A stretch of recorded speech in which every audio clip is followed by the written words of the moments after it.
Mr. Transformers 96 here with another end of the year video. This time we have my top 5 worst Marvel Legends figures of the year, my least favorite Marvel Legends figures that I purchased in 2019.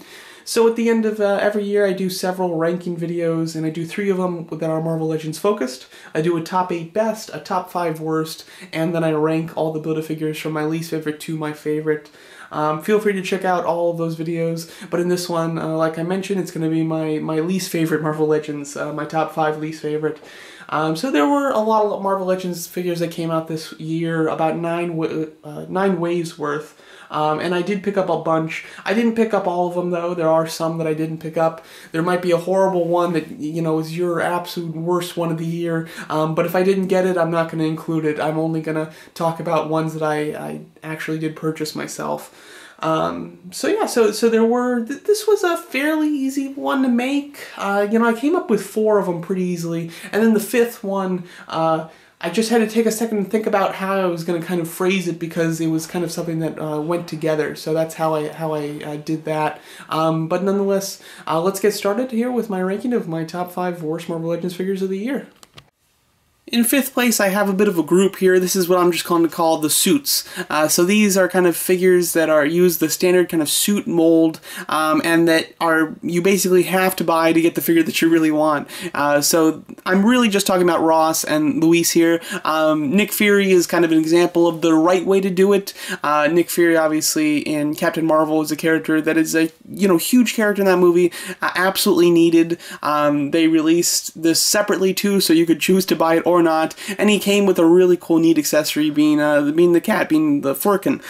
So he was kind of the right way to do this, in my opinion. But then when you have Ross and Luis here, they both came in 2 packs, where for me personally, I really wanted the other figure in the pack. I really didn't care about having these figures. They're rather plain. They're characters that are fun or somewhat interesting in a movie, but not one that you really need for your shelf, and yet you're kind of forced to buy them in order to get the figure that you really want. So that's kind of why I'm calling my kind of 5th choice here the suits. Next up, we have the Night Thrasher from the Kingpin Build-A-Figure wave. This is a figure that I just really didn't care about at all, to be honest. He's just a repaint of kind of, I don't know what type of body sculpt you can call this. It's almost like a militaristic body sculpt. It's one that was used for like Taskmaster and things and characters like that. So it's just reused here. Not a single new piece on the actual body itself. The only thing new is the belt, the little slash, and then the backpack section. The face sculpt is also rather plain. It's basically just a very simple helmet, and then you can see his eyes underneath it. A really plain figure, nothing too new here. Paint is even incredibly dull. He is just black. That's it. There's not even variation of that. So really a dull figure in my opinion, and not one that's too exciting. And taking that 3rd spot, we have Guardian from the Wendigo Build-A-Figure wave. This is just kind of a boring figure in my opinion. He is your standard, just average Marvel Legends body sculpt. He has a very standard plain face, and then he just has 2 colors. He's got red and white. The only thing that I give it to this figure is that the white is a little bit more of a pearlescent, so it has a bit of a shimmer to it, which is nice. But other than that, it's a very plain figure. Not a whole lot going on. There's a couple little red marks that actually bleed over into the white, which I also find annoying. The chest is actually really well done, but when it comes to the legs and arms, that's when you do have some bleed over between those 2 colors, considering one's extremely deep and one's extremely light. So, boring figure, and yeah, just nothing special. In 2nd place, we have Quicksilver from the Magneto and kind of Kids 3-pack that was an Amazon exclusive.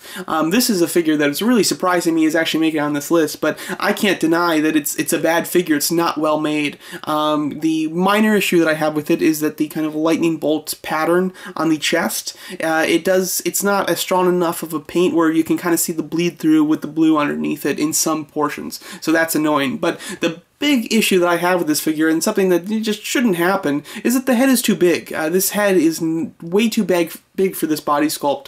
As you can see, he looks like a bobblehead. It's kind of ridiculous. It's not even like a really slight thing where it took me a long time to notice. Like, as soon as I got out of the package and I started messing with it, I really noticed his head was too big, and it's so ridiculous that no matter what pose I put it in, it's really hard to hide as well. So this is just an annoying thing. They obviously went with this thinner body sculpt in order to, have the running poses be better with the butterfly joint.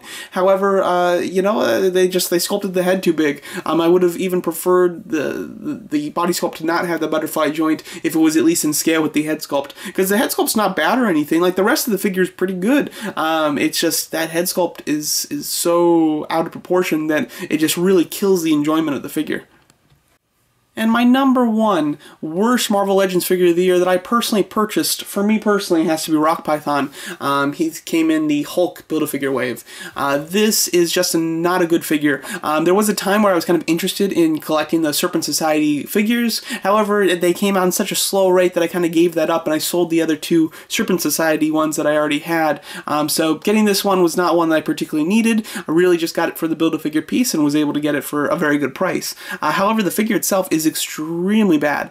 He's a standard body sculpt, nothing new about him, no new sculpted pieces other than the belt and the face. The face is rather plain, he has a ridiculous look, which, you know, could serve him as kind of, have him be a little bit fun because of the ridiculous look. However, the execution in the paint is where this figure really falls. You know, I talked about on some of these other figures that there was some slight bleed through or some slight marks. This one, though, is just full of them. His lower arms, as you can see from the purple, the dark purple section, has the light blue really bleeding through. It's just an insane amount. And then the logo on his chest has a million little spots where it's all bleeding through. It just looks horrible. Let's give you a close-up look just so you can really get a good look at this. Look at all these little dots in here, as you can see the bleed through from there.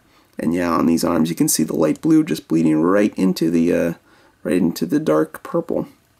It just looks terrible. It's cheap, looks awful. He's got a smudge on his leg, and there's not even anything around it that would cause that. So just a really poor figure. The quality control on this figure is what really kills it. He's plain to begin with, and then with horrible quality control, this was kind of an easy one to pick as my worst Marvel Legends figure of the year for me. Alright, and there's my ranking of my top 5 worst Marvel Legends figures of the year. As you can see, we have some that are just kind of boring repaints, we have some with bad quality control issues, and then we have some that are worthless characters that we're forced to buy to get the ones we actually want. So we have a bit of a range as to why I disliked all of these figures. However, there's a pairing into all of them, because there's 2 that are just boring kind of repaints, there's 2 with bad quality control, and then there's 2 that are just the ones that we're kind of forced to buy. So kind of an interesting range this year, I will say. Yeah, these are ones that I definitely do not recommend. The only one that I would kind of recommend is the Quicksilver, just because the other figures in that 3-pack are so good that, you know, getting one bad one for 2 great ones might be worth it for you. It's worth it to me, but that figure himself is just so poor, and for such a ridiculous reason, that's an easy fix. So these would definitely be my worst figures of the year. I'd love to hear what you guys think of my choices and my ranking. I'd love to hear your guys' choices as your worst Marvel Legends of the year as well, and stay tuned for my top 8 best Marvel Legends of the year, as well as a video where I'm going to be ranking all of the Build-A-Figures that were released in 2019. Thanks so much for watching.